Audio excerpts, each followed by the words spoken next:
Consider the following statements. The first statement I am having, that is nothing but, if maid stolen the jewelry, the butler was not guilty. Second thing, these are all the facts. We have three facts. Okay. If maid stolen the jewelry, the butler was not guilty. Second statement, either maid stolen the jewelry or she milked the cow. Third statement, if maid milked the cow, then butler, okay, there may be a spelling mistake. If maid milked the cow, then butler got the cream. Okay, so these are the three facts provided to you. Okay, these are the three facts provided to you. So kindly go through these three statements, and then we have to demonstrate the conclusion is valid using a resolution that butler was guilty, then butler got the cream. Okay, this is a conclusion. They are providing a conclusion that is nothing but a butler was guilty, then butler got cream. Okay, so these are the three statements which are nothing but the facts, and this is nothing but a conclusion. Okay, the meaning of this statement is nothing but, okay, the maid stolen the jewelry, the butler was not guilty. Okay, if maid is stolen, maid has stolen the jewelry, the butler was not guilty. Second statement, either the maid stolen the jewelry or she milked the cow, and she milked the cow is nothing but she helped butler to carry out the to stole the jewelry. She milked the cow means help. Okay, this is some descriptive statement placed. Okay, so she milked the cow is nothing but, meaning of that particular statement is nothing but a maid help particular butler to carry out the to stole the jewelry. Third statement is nothing but, if maid milk the cow means if maid help to carry out to stole the jewelry, then butler got, or butler maid milk the cow, then butler got the cream. Okay, if maid had stolen the jewelry, then butler may got some cream, means butler got something, okay, through that particular thief. Okay, so these are the statements. So these predicate statements we should convert into a this particular facts. These are the facts in English which we should convert into a certain predicate statement. So we're taking certain predicates as like previous. The first predicate I am taking as a P, which means maid stolen the jewelry. I am taking a second predicate that is nothing but Q, which means butler was guilty. Third predicate I am taking that is nothing but R, which means maid milked the cow. And fourth predicate I am taking that S, that is nothing but a butler got the cream. Okay, then along with these four predicates, I am representing these predicate statements 1, 2, and 3. So first statement is, if maid stolen the jewelry, the butler was not guilty. Okay, so for that I have P implies negation of Q. If maid stolen the jewelry, then butler was not guilty. Here I am doing a negation of Q because Q I am taking for a butler was guilty. So statement means statement has butler was not guilty, so that's why I am taking as a negation of Q. So this first predicate statement is nothing but, for the first fact is P implies negation of Q. Second statement I am having, that is either the maid stolen the jewelry or she milked the cow. Either maid stolen the jewelry or she milked the cow. So I'm having a particular thing, that is maid stolen the jewelry or she milked the cow, means maid milked the cow, she milked the cow. So I'm getting here a particular predicate statement, that is P or Q. Third statement I'm having, if maid milked the cow, that is nothing but R, implies butler got the cream. Butler got the cream. R implies S. Okay, so these are three predicate statements. Okay, and your conclusion I'll write in a predicate statement as like this: a butler was guilty, then it implies butler got cream. Okay, butler was guilty, then it implies butler got cream. Okay, so this is a conclusion. I'm having a three predicate statement for a fact, and I am having a predicate statement, one predicate statement for a conclusion. Okay, now my step number 1 is over as per my resolution. My step number 2 says that whatever a predicates I am having, that should be converted into a CNF. Okay, so I'm converting a first statement into a CNF.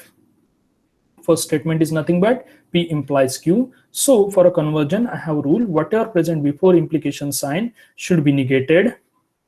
Implication sign should be replaced along with the OR operator, and whatever present after implication sign should be kept as it is. So I am keeping negation of Q as it is, replacing implication sign by OR operator, and whatever present before implication sign, I am negating it. So I am getting a first rule, that is nothing but negation of P or negation of Q. Second rule is not having any objectional things. That is, it is not having AND operator, implication sign, universal quantifier, existential quantifier. So it is already in a CNF. So I'll never touch it. Okay. The third rule is R implies S. It is having objectional things, that is nothing but the implication sign. And rule says that whatever present before implication sign should be negated. Implication sign should be replaced by OR operator, and whatever present after implication sign should be kept as it is. Okay, so I got three rules through that particular fact. Okay, then a conclusion I should convert into a CNF. Okay, conclusion should also be in a CNF. So I'm doing this: whatever present before implication sign should be negated, implication sign should be replaced by OR operator, and whatever present after implication sign should be kept as it is. So I'm getting a conclusion in a CNF. Okay, the next step number 3 is to negate a given conclusion. So we have this conclusion, I'll negate that particular conclusion. So I'm putting a negation of that particular whole bracket. So as I'm doing a negation of bracket, this negation will come inside, this negation will get cancelled, this OR operator will become AND operator, and this S will get a negation sign. So I'm getting here this particular rule where I have objectional things, that is nothing but an AND operator. So if your statement contains AND operator, then whatever present before AND operator will be treated as a one rule, and whatever present after AND operator will be treated as another rule. Means I'm getting a particular conclusion in a two parts. Okay, so now this is negation of conclusion is over. Now I should do a resolution tree. I should form a resolution tree. So if your conclusion will be having more than one part, then the rule says that under resolution, that is, you can start along with any one of the particular conclusion. Either you can start along with this one, or you can start along with this one. Okay, in a resolution tree, but both conclusions should be utilized in the resolution tree somewhere. Okay, so I'm starting along with the first part of that particular conclusions, that is nothing but a Q, and I'm applying a rules which I got through a particular step number 2 output. I got three rules. Okay, that is nothing but a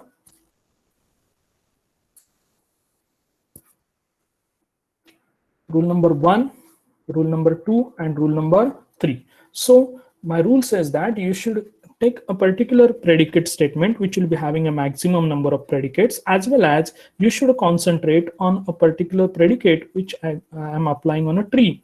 So here I am applying a Q, so it will be better if I'll take a particular rule which is having a Q. Okay, and basically which is having a opposite of that particular Q, so that here rule number 1 is having a negation of Q. So this negation of Q and this Q will get cancelled, and I'll get a negation of P through that particular resolution. I'm getting a negation of P. So after that, I'll apply a next rule, that is nothing but a rule number 2, which I got through a step number 2. So I'm applying this P or R, and this after that resolution, these two will get cancelled. This is negation of P and this is P.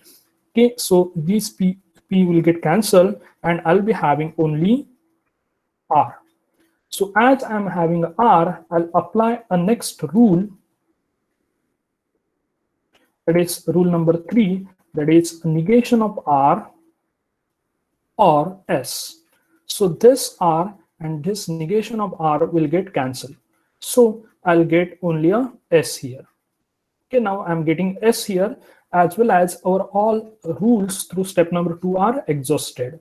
Okay, this is rule number 1, rule number 2, rule number 3, all rules are exhausted. But okay, when I'm getting a particular conclusion in more than one part, my statement was I should utilize all the parts of that particular conclusion within a resolution tree before I'll reach to a phi. So I'll pick up the second rule from a resolution tree, second rule from a conclusion in a resolution tree, that is nothing but a negation of S. I'll apply here, and these two S will get cancelled, and I'll reach to a phi.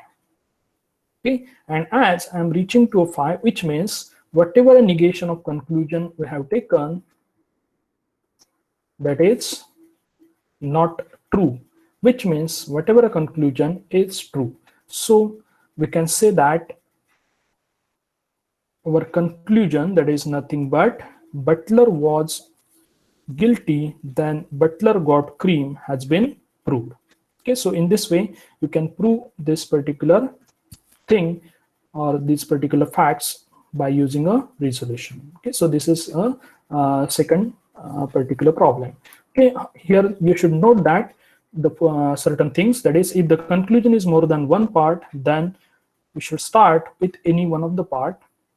If conclusion is in more than one part, then all of them should be used in a resolution tree before we'll reach to phi.